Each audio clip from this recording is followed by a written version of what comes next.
Rhonda Constant, your favorite hometown medium, physical energy healer, oracle card advisor, paranormal investigator, voice for your loved ones. MaryAnn, my 5-minute friend. I know I put this off. It's been a while since I had the truck challenge. And this is going to be just a little short one. But sometimes they'll tell me when I say, okay, I'm going to do this one today, and they'll go, no, not today, not today. So I'm feeling a very, very strong pull to do this today. Don't know why. And it is harder for me to do it for somebody that I know, because I always tell people don't give me too much info, because the logical shit, which I don't have too much of, you know me well enough, and gets in my head. I don't creep anybody's Facebook, so we're going to try to keep that from creeping in here.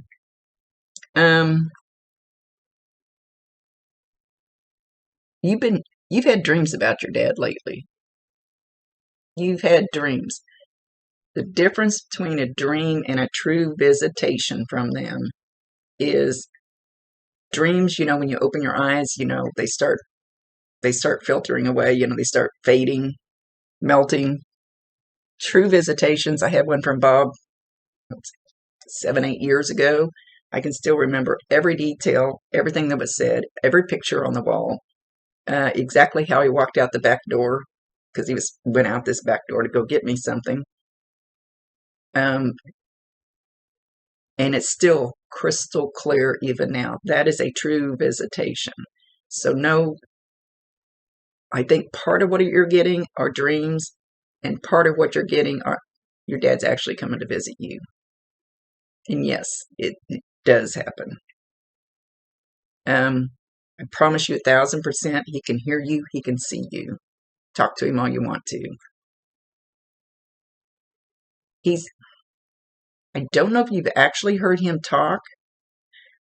We have telepathic ears up here, where I've actually talked to a real live person standing right in front of me without saying a word. But she's good. And so you might hear the words up here instead of in your ears.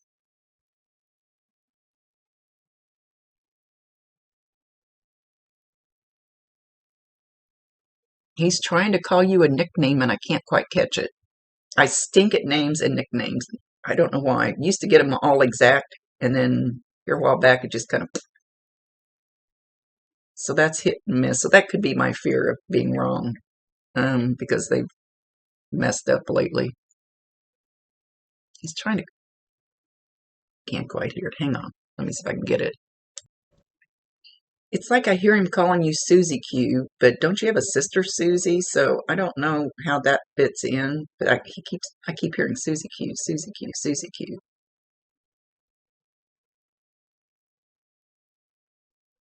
Okay, he's singing that song. So hang on, let me ask. Alexa. Okay, so he's singing Susie Q by Creedence, CCR. Go YouTube that song, Google the words. They talk to me a lot through music. Bob started that. Bob always talks through music. You'll see me sitting there sometimes, jukebox, when I know it's a song from him. You'll see me sitting there smiling because I know it's from him. Anyway, your dad's wiggling and dancing to it. He's kind of going like this. Not really a dance. Big smile on his face. Feels so comfy, so at home. He's showing me at your mom's house, and I think it's the house she's in now. Just like kicked back, laid back, comfy, relaxed. But she smells smoke. She's smelling his cigarette smoke. And you do too. When he comes through there, you smell that cigarette smoke. And sometimes it's Sometimes it's new cigarette smoke, sometimes it's stale cigarette smoke, he says. It's like when he walks through your house, and yes, he walks through your house. So when you get that whiff, you can be in Walmart, you can be outside, you can, oh, he's going to make me cry. You can be in your home, doesn't matter where you're at. When you get, you're going to get both smells. When you get that little whiff, validate him, acknowledge him, tell him you love him, and ask him to bring you more signs if you want more signs. No, it's not evil. I don't care what they say. These messages come from the higher vibration, not the lower vibration. I go both places, but these readings only come from the higher vibrations. That's the only thing allowed to come through, and that's the only thing Bob will let through. Because he actually watches and makes sure that my Bob, not your Bob, sorry, I forgot, 2 Bobs. So these are only higher vibrations. It's not evil. So anyway, when you get that smell of that smoke, you can be anywhere. Validate him, acknowledge him, tell him you love him, and ask him to bring you more. If you want more signs, give him permission. And once he knows that the little light bulb clicked, and you know that's a sign from him, or you know that's a visitation from him, then it kind of opens a floodgate, and then more start coming in once they know I finally got my message to her. But he is trying to say something to you. So that's why I mentioned the telepathic ears, because it could be up here. He's trying to say something to you.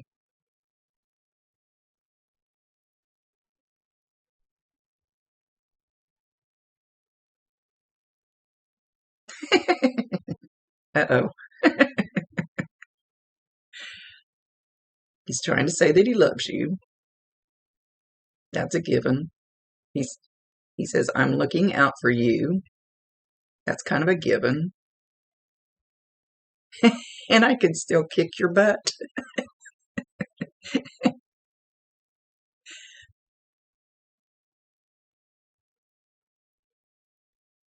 Okay. He's taking, now we don't have these fingers anymore, or pure energy when we leave, because we get rid of this heavy body that pulls us down. But he's actually reaching out and touching.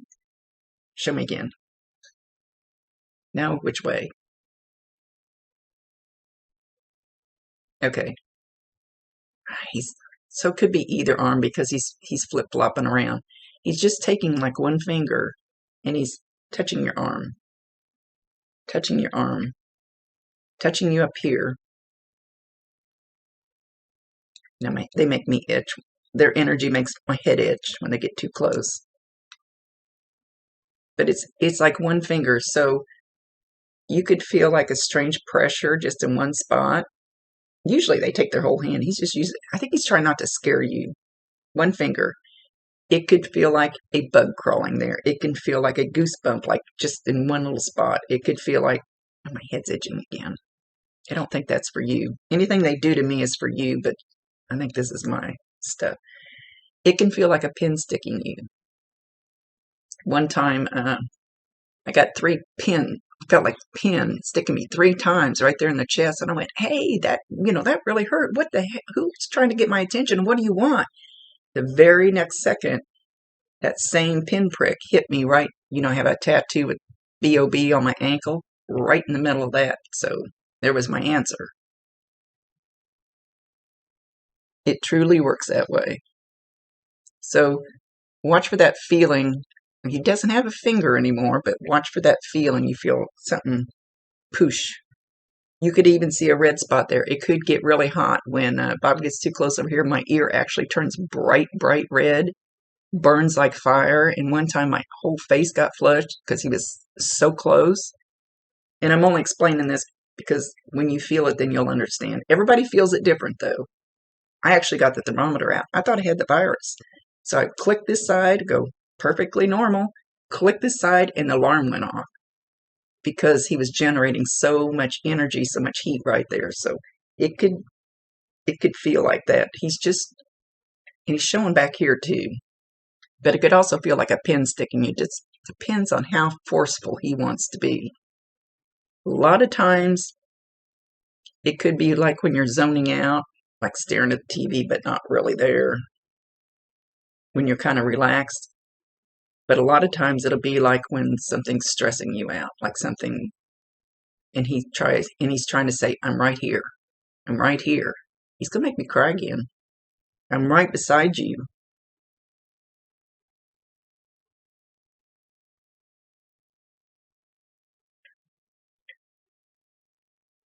He says, turn around and you will see me. So if you haven't seen him, like, and I'm not talking about in your dreams, if you haven't seen him, you're going to. You will. He's not showing it this way, but usually the way it works is you see it in your peripheral vision. You'll like be sitting there, like I'm at the computer, and out of the corner of my eye, I see something move past and head down my hall. I can see him head on, but even when I turn my head, they like, like a little cloud disappears. So a lot of times when you see him, it's like that. When that happens, you're gonna get chills, goosebumps, bumps, something. You're gonna feel the energy. But he's showing like, and I don't want to say you need to turn around all the time and look, but like if you turn around, you're going to actually see him. I have seen Bob appear twice in my house, like a full person. I've seen somebody else that doesn't like me totally materialize right in front of me as a whole full body. So I don't know that he's going to do that because I think he's afraid he's going to scare the hell out of you.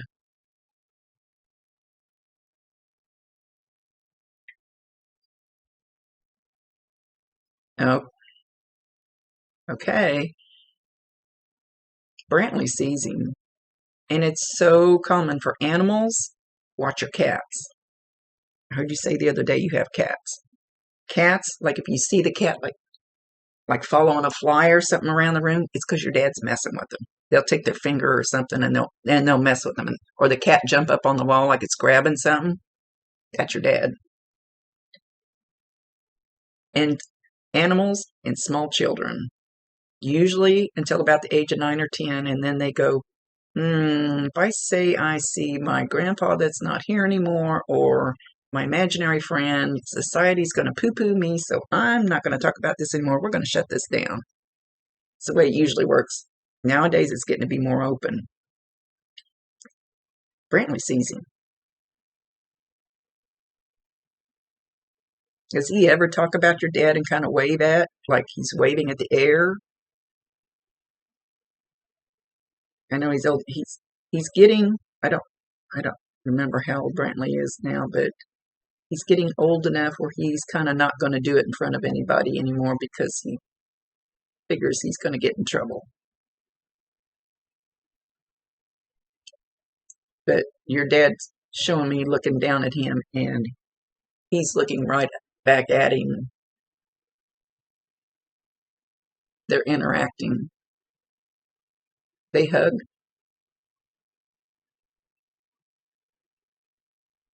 Your dad's a very, very, very strong guide for him. How do you think this got turned around?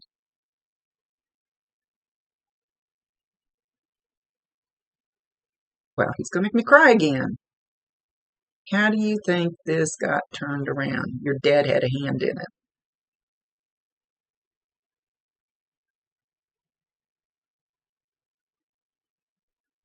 They they can do all kinds of things that you cannot imagine.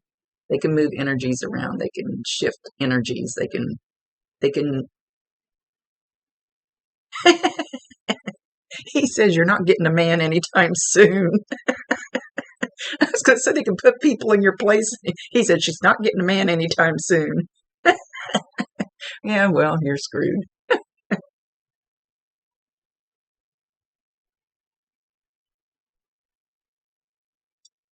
So Promise you 1,000% he can hear you, he can see you. Talk to him all you want to. You're not holding him here. You can't tie a rope on him and make him stay. He can go wherever he wants. So people get that idea in their head that they talk to him all the time, that they're keeping him from doing something that they need to be doing up there. No, they'll still do what they need to do. He's a very, very strong guide for Brantley.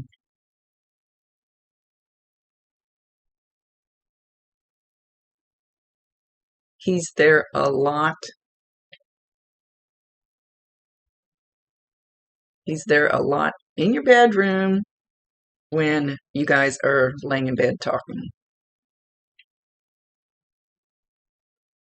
And you're going to get the smell of something. Coffee. First it looked like he was going to produce some flowers, but then we got the smell of coffee. So it doesn't matter if it's in the middle of the night. You can smell that coffee, especially in your bedroom when both of you are there. Again, validate him, acknowledge him, asking for more signs. That's your free will choice if you want to.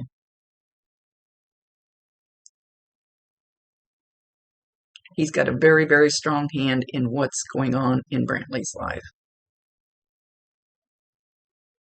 Just trust it.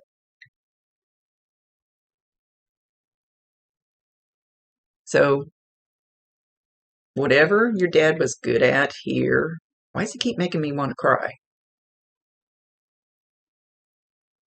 Whatever your dad was good at here. It's like I always say, if Uncle Joe didn't have a pot to piss in and he's up there, don't ask Uncle Joe for financial advice because he didn't know how to work it here, so he's not going to know how to work it now. We're not all perfect once we get up there, all knowing. That's what I asked my medium friend in Kansas City, and she goes, no, it doesn't work that way. Well, it ought to. So,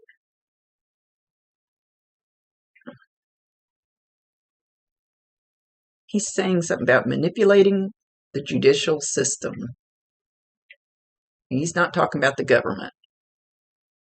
That he was good at manipulate. Wasn't your dad something official here in town? I don't remember. Was he like a commissioner or something? I don't remember. I mean, I know your mom. I didn't really know your dad. I kind of knew your mom. Use that aspect that his energy was good at to help with the situation with the grandson. Ask him to help. Ask him to step in. You'd be surprised who they can nudge, who they can, all of a sudden somebody out of the blue will call you.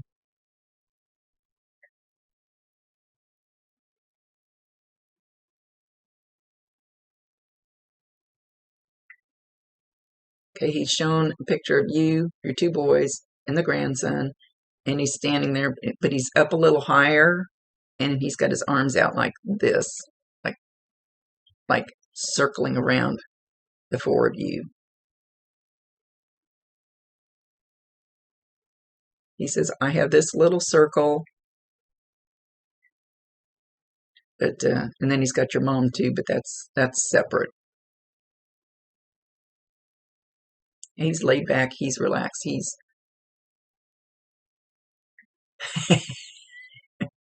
says, watch this shit. I can smoke and drink as much coffee as I want to.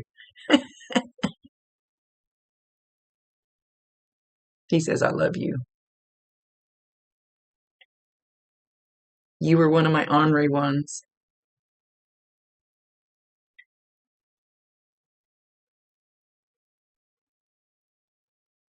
I said the word bebop, bebopping.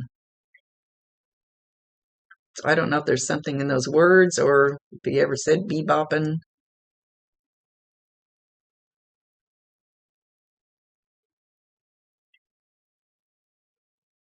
You got this. I'm proud of you.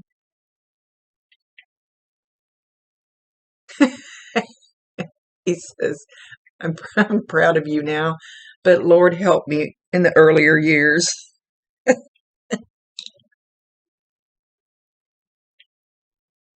He says, no wonder I had to have something to drink once in a while.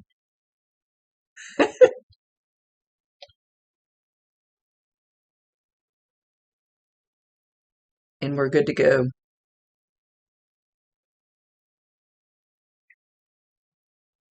I am very proud of you. With that, he's going to leave. Actually, I plan on this being about a 10-minute one because I got work to do. Yep. Can't get my shit fixed. Okay, so anyway, love you, my 5-minute friend. I consider this their show. I allow them to say or show whatever they want to, and it's his ball game. So hopefully there was a little bit in there that you can validate, so you know for sure I'm not making it up, and I'm drinking coffee. See you later. Much love to you.